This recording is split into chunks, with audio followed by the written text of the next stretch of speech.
also felt like it was important for us to take 6 months that we were not developing for Corral before we released our own product. We did that. That was a difficult time because neither of us were making any money at all. Just nobody knew about it. It's just a sea of apps out there. I think we were making like $260 a day. And Chris had said to me, I can't do this much longer.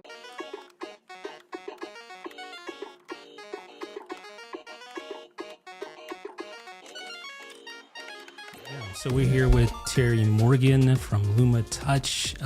Obviously, you guys know LumaFusion. This is an app that we've talked about for many years. She is part of that instrumental duo to bring us LumaFusion, and we're honored to have her on the show. How are you doing? Good. Thanks, Jeff. Thanks for the introduction.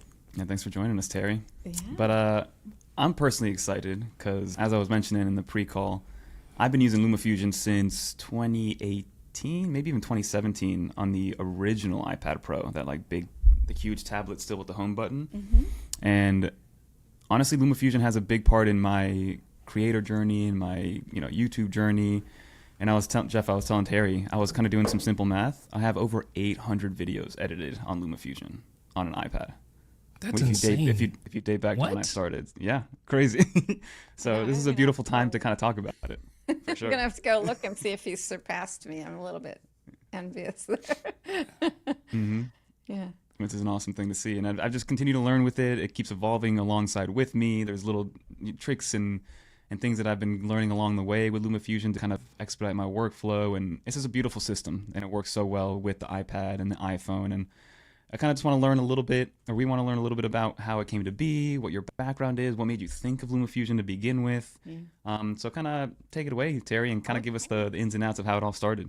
Right. Well, I was working at Avid as well as Chris Damaris, who's now the co-founder with me. And we had an amazing manager that took eight employees aside and said, hey, I want you to go build something that edits on an iPad.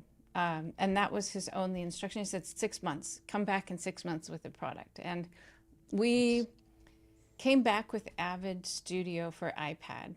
And it was just an amazing experience because in development, prior to working on iOS, there's a lot of lag between a designer saying, I want this feature, this is how it should look and feel, and a developer creating that feature. And there's a lot that happens in between those 2 points, and sometimes that lag causes its own kind of problems. And when we started on iOS, we just were freed from that lag because, I mean, there was times in development where I would say, Chris would say, do you like this? And I would say, no, I like it this other way. And 15 minutes later, he says, do you like this better? And I could actually touch and hold the thing that he was creating. So we had a great time on that team. And then Avid sold Avid Studio and Avid Studio for iPad and the whole team to Corral. And at that point, Corral, they weren't really in the business at that time of supporting development. They were in the business of just putting the product out there, letting go of the employees, and just making money from that product. I don't know what they're doing now, but at that time, you're gone. For the audience, Avid is, just to kind of clarify, is that just another company kind of in the same world, or? Oh, Avid is Avid Media Composer. Like from the 80s onward, they were the top dog of video editing, and in some realms they still are. They kind of went into the more high-end news and big systems work, and so now they're less popular than Final Cut or whatever, but they were totally the thing to use. I used them for years and years as a professional editor. And top dog in audio too, with Pro Tools. Right, and Pro Tools. I mean, they did acquire a lot of companies, which means they have a huge breadth of knowledge in the industry. And frankly, I mean, I started out as an editor, and then I was hired by Lightworks. What they did was they would take a film and they'd identify the different frames and associate those with frames on video, so you could edit your film on video and then have the negative cut. So this goes way back, but they did a lot of films back in the day, and so I was working for them, and you know, I've been bought and sold so many times I can't even tell you. And I've never looked for a job ever in my career that I can remember. There was one time when I was working, when finally Lightworks closed down, and I was the last person standing at our little team, and my job was just to tell customers they can't have a fix. You know, that was kind of a sucky job, but at the end of that, I went to Fast Multimedia and worked on Liquid. So I've been around the block in editing companies. Yeah. But when we were sold to Corel, Chris and I, after a bit of time, decided to, Corel had made Avid Studio for iPad into Pinnacle Studio for iPad. They took the Pinnacle brand, and we decided to ask them if we could support Pinnacle and develop it for them. Just me and him, and they said, yeah, sure, that's fine. They didn't really care. They're like, you know, so that kept us in business long enough to create LumaFusion, which took us 3 years, from 2013 to the end of 2016. It took us to build LumaFusion, the first version.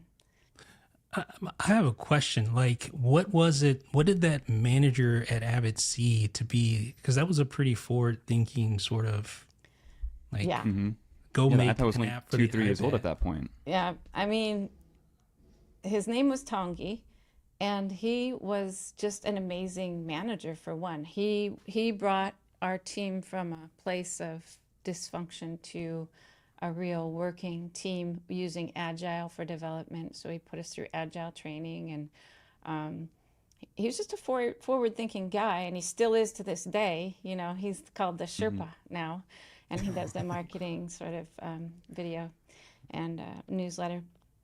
But yeah, I think what he saw was that employees, when they're happy and when they are left to be creative, that they can bring a different kind of energy to a product than using the traditional method, which was called waterfall, where someone sits down and writes a whole big 1,500-page spec, which I did for Liquid or one of those products.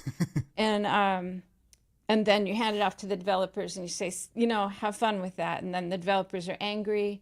They build things even though they can see they're wrong, and you know, all this kind of negativity happens. And Tongi was like, you know what, if I just put a small team together and they each have 100% autonomy to, you know, impact the product, then they will. And we did. It was just the best experience. And so here at LumaTouch, we run it very much the same. All of our employees have, no matter what their job is, they have just as much right to say, I don't like this isn't working right, this happened to me and I was angry, or this interface is ugly. Whatever they want to say, we take that in and respect that. So I think it's a great place to work, but I mean, you'd have to ask the employees. Yeah, but we use Agile, so anyone can write a story about what they want.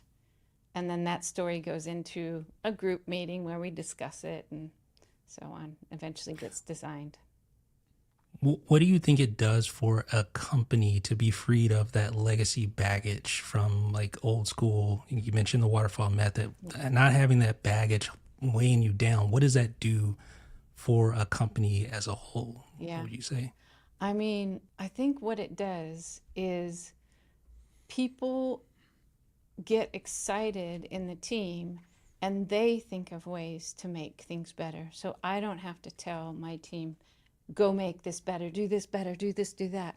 It's, they come to me and say, you know, I mean, in fact, Amy on our team, she said, you know what, I really love education. I always wanted to do education, and I want to be working to bring teachers into LumaFusion.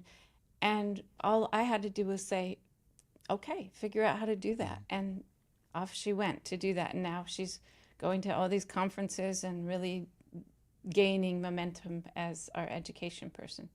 But I personally wouldn't have known how to do that. Like, I don't know how to get into teaching and all that education stuff. So if I had to tell her how, I couldn't have. I would have just been like, I don't know, and would have been just a dud, you know. And now it's not. It's really growing into something. So I think the trusting, you know, you hire people because you think they're great, right?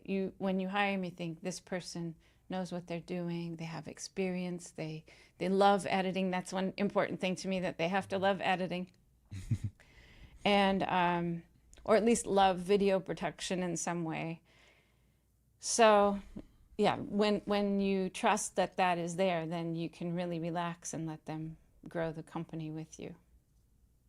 Absolutely. And I feel like there's a lot of synergies with 9 to 5 as well, where it's like you kind of, we're each in our own little silo, but we all back each other up and just lets us be creative. And Steph has done a great job. And same with Jeff, honestly, just empowering everybody to create what they want to create, how they want to create it. And like you said, you kind of just ask for the okay, and then you run with it at the end of the day and try to build what you can in the best way possible. But to kind of backtrack a little bit in terms of LumaFusion, so you and the team were guided to make the application specifically for the iPad. That was Avid Studio for iPad. And then while we developed and maintained that product, which became Pinnacle Studio for iPad, I know this is confusing, Chris and I then built in the background LumaFusion. And at the time that we were done, we felt it was ethically our job to offer it to Corel. So we did actually call Corel and say, we have this product, do you want it? And they said no, thankfully. You're like, yes. Yeah, right. We'll take it. Also felt like it was important for us to take 6 months that we were not developing for Corel before we released our own product, just because, you know, you have to keep these things separate. So we did that. That was a difficult time because neither of us were making any money at all. And then the first 6 months, it came out and just nobody knew about it. It's just a sea of apps out there. And about 6 months in, we were at, what's that show it's the one for YouTubers and stuff. I can't remember. It's a consumer show, and we were at that show, and I think we were making like $260 a day. And Chris had said to me, I can't do this much longer. We just went 6 months without income, and this is going nowhere. And Jeff Benjamin wrote an article about LumaFusion and put us on the map. And I owe everything to Jeff's article and to Jeff, because honestly, it just went up to a level and never went down. And it was all due to that article. And so for me, 9to5Mac and Jeff are keys to what it's almost it's a magic and it's a luck, but it also, you know, there's things that happen that you have to be thankful for. And that was one thing that, like, if it hadn't have happened, we wouldn't be here. And so I'm really thankful to Jeff. I don't know about that, but like, I feel. Take your flowers. Yeah, thank you. Appreciate it, really. But at the same time, you were prepared, right? Like, it'd be one thing if I wrote the article and it wasn't that great of an app. Yes. Yeah. And then it would have been like, you know, That's true. But because it was a good app, you were.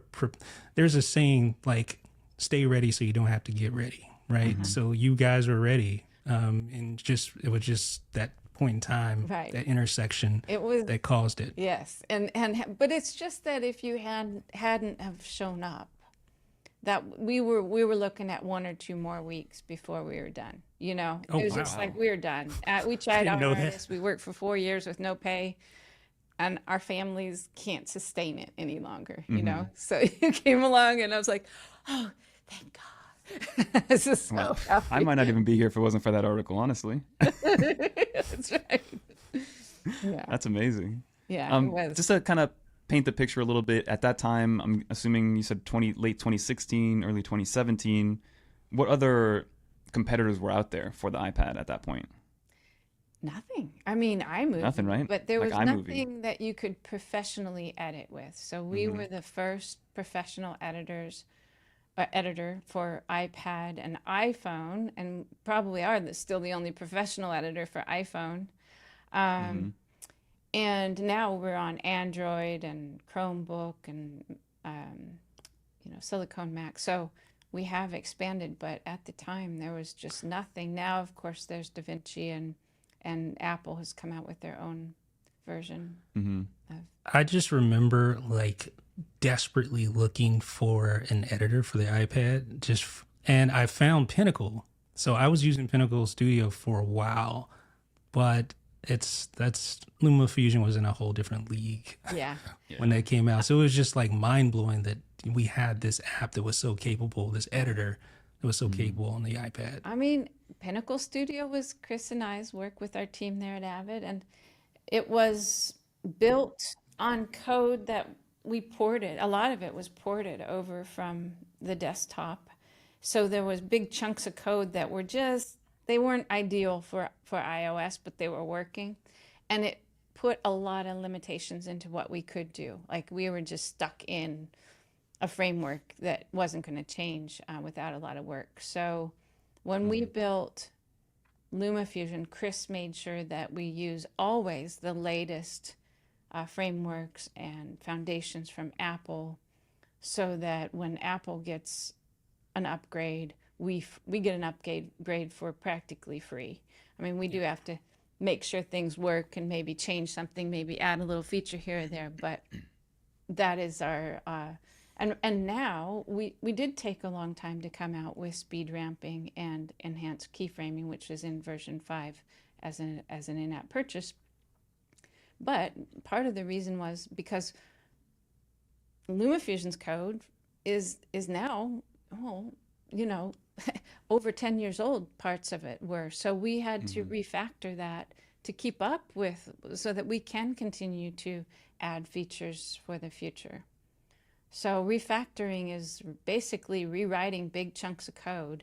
And with that can come bugs and things that you thought you fixed 5 times, and they're back again. And so there's just a lot of testing to be done. And now LumaFusion is really ready for the next things we have planned. No, that's beautiful. And I remember back then, I think, like I said, it was late 2017 when I found LumaFusion. And what drew me to it was, yes, it was that professional video editor for the iPad, but I think I was just so impressed with how well it worked from both a real-time perspective, like being able to render things in real time, compared to what I had. I think I had a MacBook Air at that time, and I was running Final Cut Pro on it. And of course, the MacBook Air couldn't really handle what I was doing, so it would freeze up all the time. And it was just, I couldn't believe how much smoother it was on the iPad. And I think that's what made me realize, that's what started my love for the iPad as well. Because like, oh, this machine is a lot more powerful than most people think it is. And I'm sure when you were first before Jeff's article, part of it was that people didn't realize what the iPad can do back then and how powerful it really was and what Apple was doing. So I'm sure that really opened up the door to a lot of people like myself having the iPad as a computer replacement, because it was, the MacBook Air was choking with Final Cut Pro, and then here I was with LumaFusion exporting things in real time on a tablet, and I thought that was amazing back in the day. Yeah. And I think probably the same holds true for Apple. So when they came out with iPad and iOS, it was all new. Like they could do a fresh look at the world and do better things. So I do want to talk about now LumaFusion 5.0, because as you mentioned, it was released about 3-4 weeks ago. I've been using it. I've been testing it. I absolutely love it. The speed ramping, I use it all the time now, which is awesome. And even the default, like pre-installed ones that are just easy to use. It's been amazing. So, I mean, talk to us a little bit about 5.0. What got you guys to this point? What made you bring those new features in? Elaborate on it a little bit. Speed ramping is the top requested feature over the life of LumaFusion. So It works flawlessly, by the way. Thank you.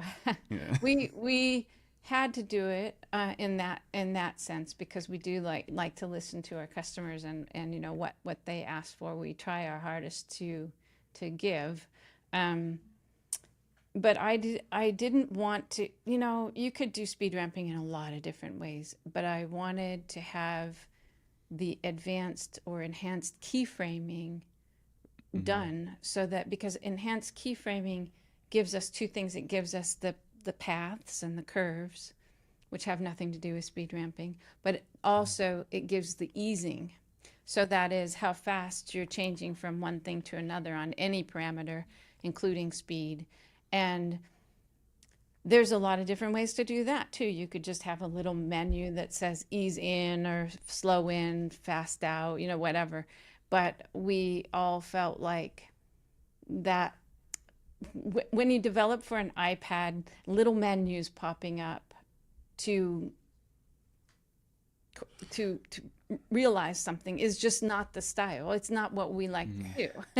Yeah, I agree. Yeah, like you Absolutely, can't control it because it's just one speed, but also it's just hard to visualize. So we created this whole graph that you can see the ease in and ease out. It's all color coded, so if you move the purple slider, you can see where on your clip is the purple area, which is the ingoing to the keyframe, and then green is the outgoing. So we have it all color coded. You can see exactly what's happening. Nothing ever weird happens. And so people think sometimes, oh, speed ramping it's so easy. Why didn't you just put it in? It's like, but look, even one person said we should just copy from someone else. I said, but there's nobody to copy. Like this on mobile, having this level of control doesn't exist until now. So who would I copy? I mean, honestly, I would copy someone if they had a really great thing, but there's usually, when you're going for professional features on mobile, no good example out there. So, and also I don't like to copy because honestly, I do this job because I love it, and I wouldn't get a lot of joy out of that. So I just tend not to want to do that. And yeah. And along with the speed ramping, that's a feature that I use all the time on desktop, and to have that so easy to do in LumaFusion is a nice addition. Yeah, I think before, you know, we had to freeze the whole entire composition of many layers as one thing. And I hadn't even realized myself how much more powerful it would be just to freeze the background or just freeze this layer or freeze, you know, it just really helps a lot. So yeah, I do like that. We also have adjustable, just added an adjustable UI to the effects editors. We've added grids and guides, so you can move, and you can move a horizon line so you can line things up. We have new transitions. We have left and right hand editing in the effects editor now, so you can switch the preview to the other side. And one of my favorites is the what's happening panel. Because, Yeah. that's I just like that one fun. too, actually. Yeah. Yeah. You get to kind of all be on the same page. So we released the keyframing, the enhanced keyframing and speed ramping. And before you buy it, you see the opportunity to buy it in there. But once you buy it, you immediately get the exact tutorials you need to be a master at those features. So that's cool. And then talk to me, because you mentioned buying these as an add-on, and I feel like LumaFusion is one of the final remaining, you know, apps and companies that hasn't gone to the subscription model. So, Yeah, us and which I love. Yay. Thank you, by the way. Thank Yeah. you. Yeah. So talk to me a little bit about that decision, because I'm sure it's very easy to be like, you know what, let's just charge people $5, $10, $20 a month and have that recurring revenue versus the one-time purchase. Sure. So what kind of came to that I decision? mean, there's no doubt that we would make more money doing a subscription. It's just the way it is. And the truth is that monthly subscriptions, even though they're cheaper, make more than yearly subscriptions. And the literally the only reason that would be is because people forget to cancel their monthly subscription. So editing for me, and I'll talk about this more later, is just a joy. I can do it for 15 hours and feel like I just woke up. You know, I'm just like, I love it. I have fun with it. It's like a tabletop puzzle. I love it. And, but I don't do it every day. Maybe a lot of people edit every couple months or maybe every 3 months. And if they have to pay a subscription every month for something they're not using, it's just going to create this kind of negative vibe on this very creative and fun process. Like if I had to subscribe to a puzzle, tabletop puzzle, and then I didn't do it for 2 months, I would be like, this is making me feel so guilty. I need to do that puzzle. That becomes work, right? So I just think it's not the whole right. the gym situation. Sign up for a gym to make you go to the gym. Right. And then you feel guilty every month, Exactly. right? That you don't do it.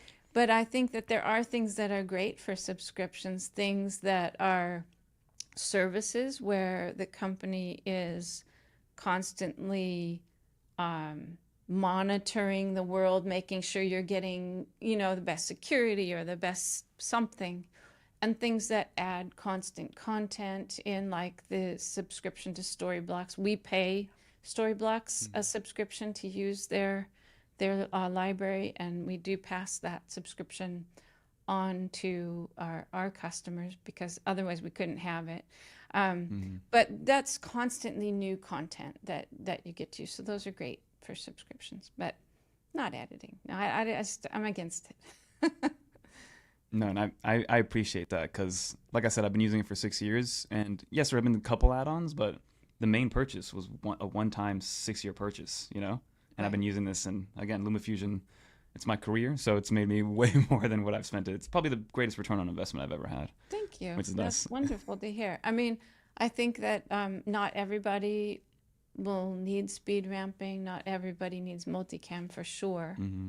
So, and not everybody needs XML. So these are kind of like a la carte things. Yeah, if you need it, then please pay us for it because we do need to maintain our company and stay in business. But we don't want people that never use multicam to have to pay for that multicam. So How do you go about balancing that thought process, like the ethical part of it? Because like you were talking about, you know, just your interactions with Corel and, you know, the ethics behind that. And then when it comes to subscriptions and the ethics behind that, how do you balance that with like making sure that your company stays profitable? Obviously you don't have like shareholders and things like that are peering over your shoulder, wanting you to generate as much revenue as possible. So that's a benefit, but where do you draw the line, or how do you generate that balance? well, I mean, that's a really good question. I think it is because Chris and I we founded the company with no investment. It was, you know, bootstrapped, and we can make our own decisions. And both of us are not people that really desire to be, you know, mega wealthy. We just want to have, like, for us, we're both older. I don't want to say how old I am, but I am older. So, like, for me, it's all about the joy of just running the business and working with the people and being creative. And when that's gone, I'm gone. That's it. When it's not enjoyable anymore, I'm done. And I think that therefore I can make decisions that if we're able to keep the team afloat and we're able to have fun, then I don't need to gouge people for something. And the fact that you're like accessible, like even at like NAB and other conferences, like you're there on the floor, whereas, you know, not every CEO or co-founder would be there on the showroom floor mingling with the people. That's so the most fun. yeah. Yeah. No, we just love it. We it's my community. I have always worked in video. I've always been a video editor, and you know, it does bring me to this topic of AI, which I don't know if you want to discuss that sometime. But anyway, the love of storytelling and the love of the community and the love of what we do is core for us. And I think that oftentimes I see that threatened by different things, just large companies swooping in and trying to make a buck, and they do. Or, there's stuff with AI that really bothers me. So, yeah, I think it's easy to balance, I should say, Jeff. Yeah. It's just easy because I don't have a separate goal. My only goal is to be happy. So That's awesome. I did want to ask a little bit about, because now we've gone 6-7 years and the landscape has changed a little bit in terms of competition in the mobile editing space. Of course, we mentioned Final Cut Pro came to the iPad, which I tried, and of course I'm still using LumaFusion, but then there's also the DaVincis of the world. And then even more mobile first or more mobile focused editors like the CapCuts and stuff like that. So Cut is Privacy policy. insane. yeah, thanks, Jeff. So kind of want to know your thoughts on all that, Okay, I'll start with the DaVinci and Final Cut. I mean, obviously when you do something, you can't expect to be the only people. If it's good, someone else is going to do it.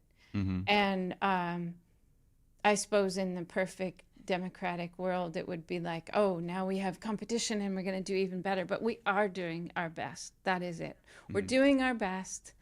And if that doesn't take us to the end, then that will be the answer, right? But we were never resting on our laurels. So having competition come along can't do much more to us. We just keep going. And honestly, I'm kind of proud that they didn't succeed in putting us out of business, like we're a rock. And I think that most companies that are faced with a very competitive product from the mother Apple, would go out of business, and they do all the time. Lots of people have been Sherlocked and gone straight out of business, and we saw it happen and we felt it, but it didn't do us in. So that's amazing. And then what is your relationship with Apple? Because I've noticed probably in like 2021, 2022, LumaFusion was in the keynotes. Like I saw them on the Pro Display XDR or used with the iPad. But then, like, did you know Apple was coming out with the Final Cut Pro? Did they give you notice? Did they work with you guys at all? Yeah, we knew that they would, due to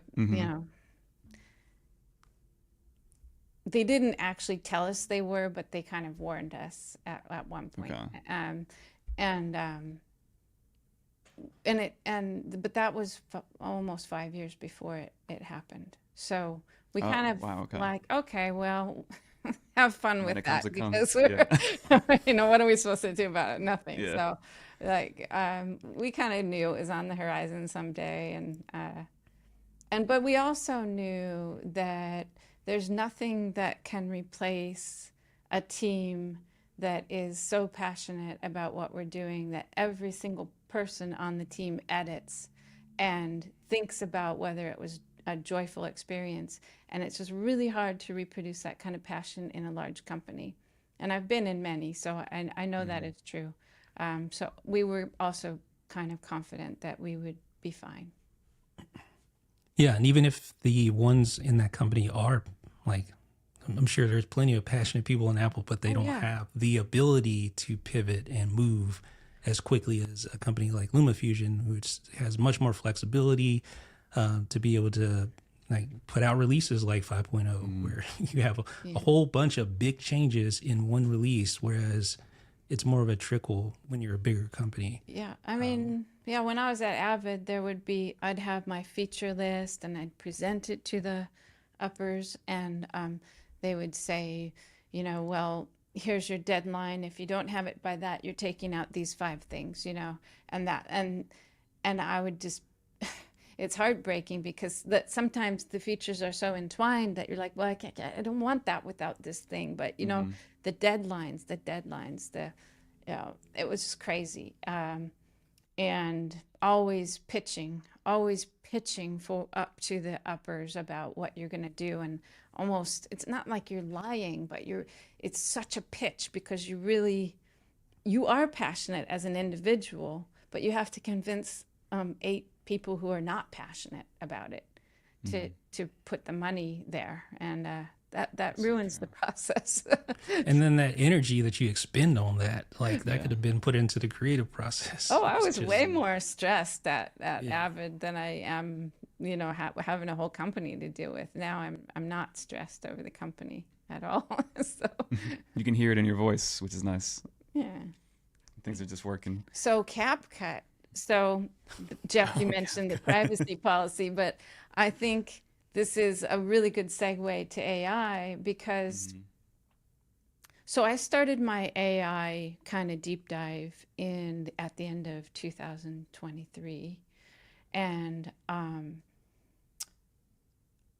by NAB I had been watching like Mo Gadot and reading Mustafa Suleyman and other founders in AI, and realized that many of them are scared to death. Like they are just like, uh-oh, we've released the Kraken, and what are we gonna, and here's the thing, what just gets me about AI is that the media industry is not and should not be the real target of AI. AI should be used for really important things like saving the earth, doing health improvements, curing cancer, Alzheimer's, all these things. But we are the test bed for how AI behaves.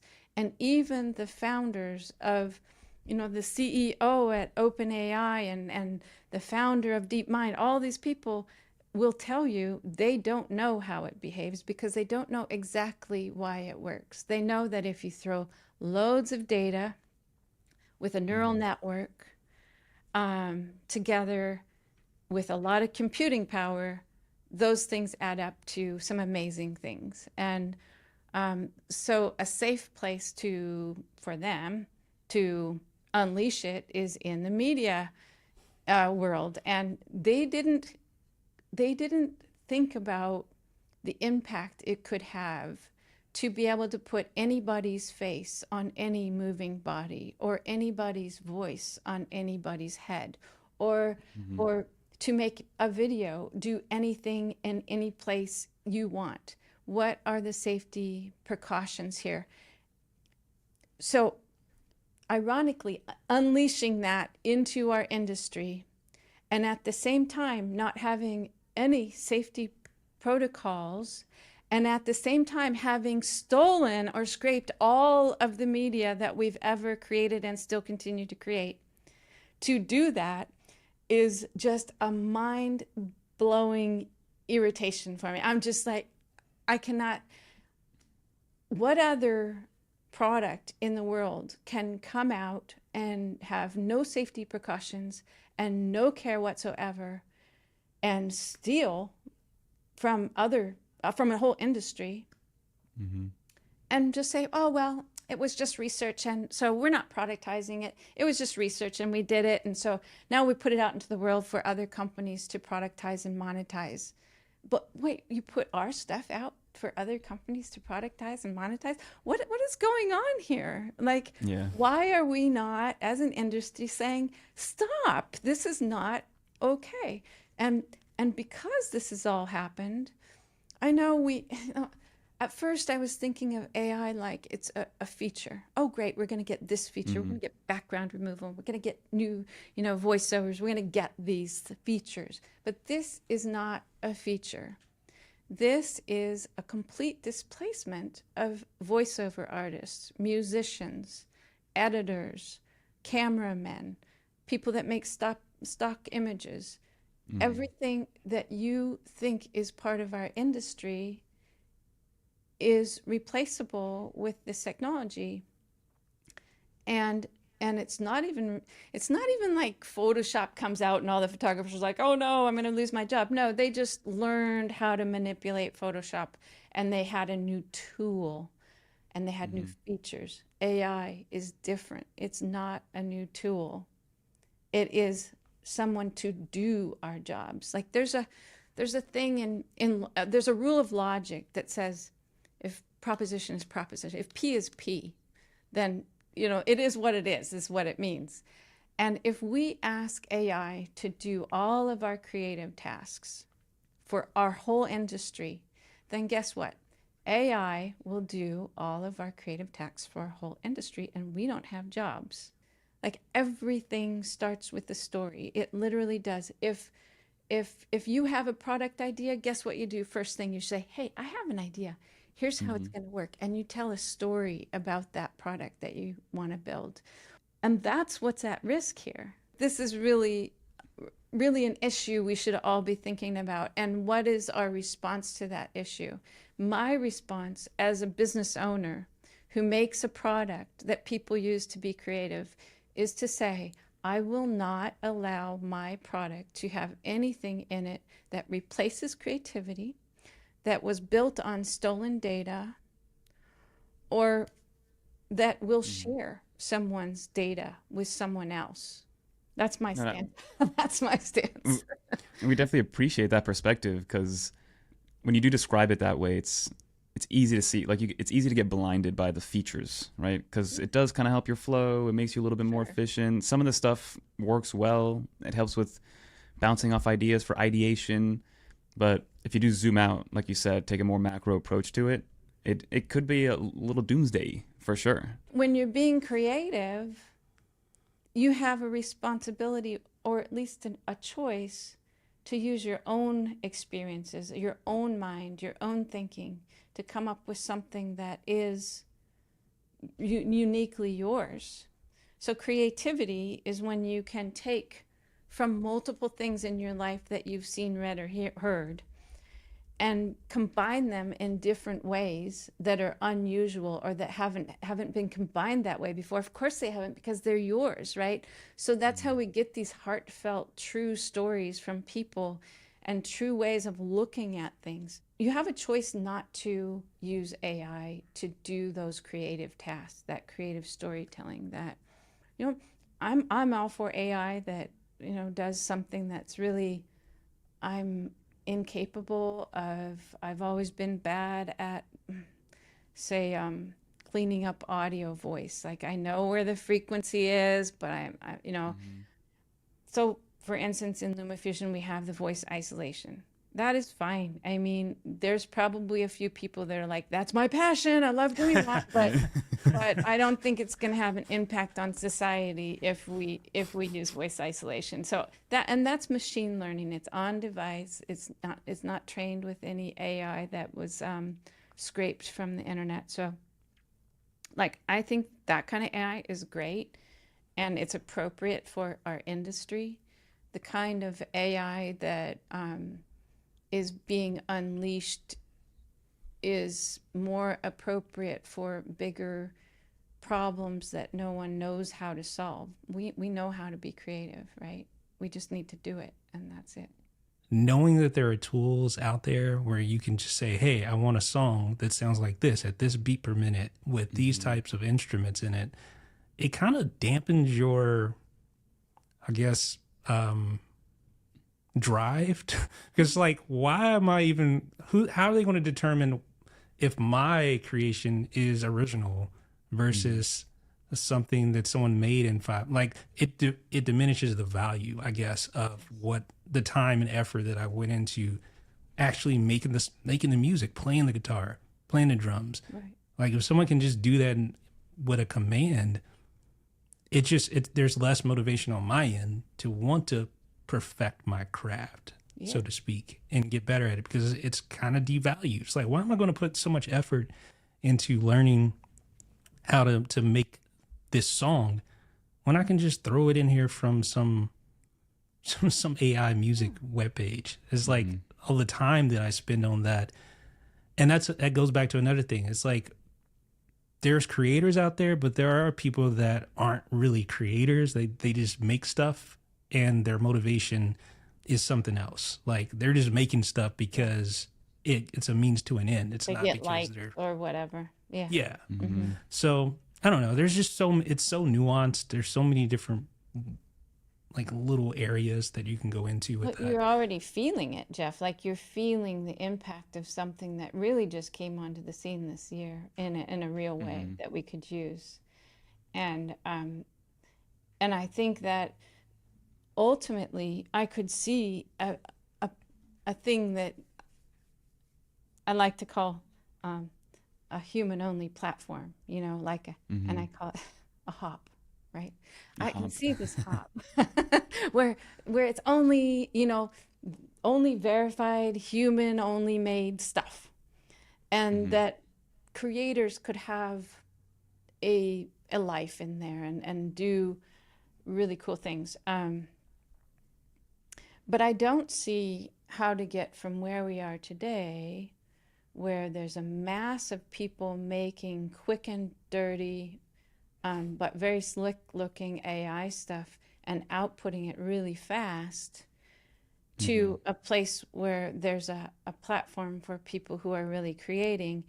I see how it could happen, but I don't see the I don't see the market.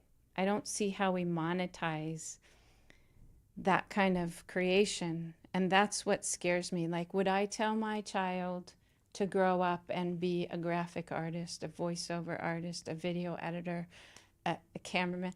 No. Like, I would say, yeah, let's think just Tough. something else, because that's not going to make you any money. And so I feel like I was kind of in this sweet spot. My career has been in a sweet spot where you could totally get out of high school or college or whatever and actually make a living creating videos and editing videos and doing all that stuff. And then, you know, I'm close to retirement age, so I had the sweet spot, but I feel this fear for younger people coming into the industry, that there's just not a path from where we are to this other utopia where there's human-only platforms. So with all this being said, and you know your opinion on the AI world, is there a situation where there are? I guess I'm going to lean more towards tools, right? Tools into LumaFusion, similar to the voice isolation features that you guys have, where you bring in a little bit more. You know, maybe like you said, removing backgrounds, making things a little bit quicker, a little easier. Again, not replacing creativity, just helping us be creative, I guess. I mean, yeah. Like, is there a world where that's okay? Yeah, of course there is. I mean, AI itself isn't evil. It's just how we choose to implement it, and where the data came from, and does it take away from our creativity? And that is subjective. That's just like, I'm here, I'm going to decide, because it's my company, so I can't. Like, you know, I want to say, because, well, there was a moment when someone said to me, well, surely we could just have it do a rough cut with AI, and then you can just trim the stuff. And I said, no, because when I'm editing, sometimes my best ideas come from looking through my footage and saying, oh my gosh, that image would go so perfect with that, what that person said. And I wouldn't, if I don't spend the time to look through my own media and make those connections, which is creativity, then it won't happen. And then I've, you know, it's ridiculous, but yes, I've lost a core piece of creative storytelling. And so I really think about things in that way.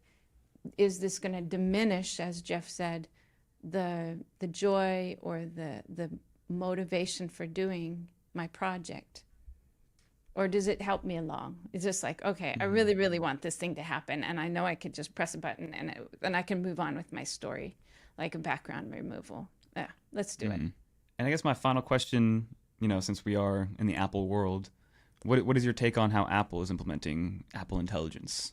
You know, is there room for that to be integrated into LumaFusion? Are you guys working around it at all? Is it in discussion? I mean, what does that look like to you?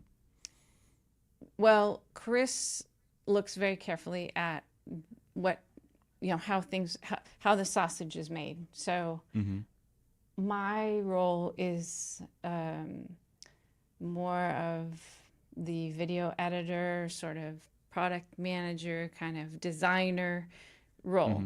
And so I would say that when it comes to looking at how the sausage made, Chris will determine whether there's anything that's unethical or that he'll present that to me. He'll say, "Hey, I'd like to do this feature." And I'm like, "Nah, nah, nah, nah."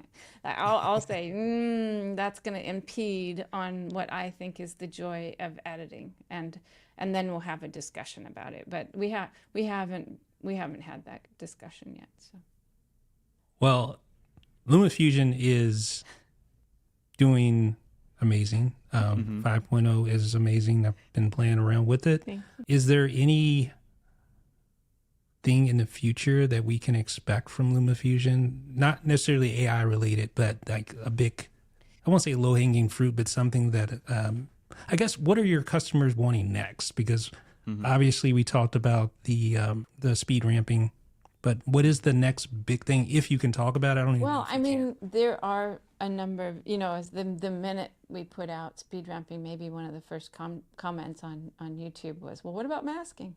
Like, but there we do have things coming. Some of them are, when you're developing, you have to look at what Apple is doing, and does it make sense for us to develop something or wait 6 months because we have a feeling they're doing something or other. So, but one thing that we did do with refactoring the code is make it possible for us to pivot quickly, move quickly, and output features more regularly than we have been in the past. And I, on my end, have been looking at the entire creator workflow, beyond the edit. What happens before the edit? What happens after the edit? To try to find ways that we can expand our sort of ethos into those areas, and that ethos being intuitive, creative, empowering workflows. And so we're hot and heavy on a lot of things, but I can't really say what they are yet, because we always get in trouble when we do that. Thank you so much for joining us, Terri. It's been an amazing chit chat with you. We're happy to see LumaFusion still doing so well, and we're confident it will continue to do so as well. Thank you. I really appreciate you two having me on, and No, of course. hopefully we'll see you again. Yes, Yeah. absolutely. And we'll link all the information down below, how to get it, the links, your information as well. And if you guys are looking for a video editor and you made it this far into the interview, definitely check out LumaFusion, because you won't be disappointed. Yeah, if you made it this far. If you made it this far. Yeah.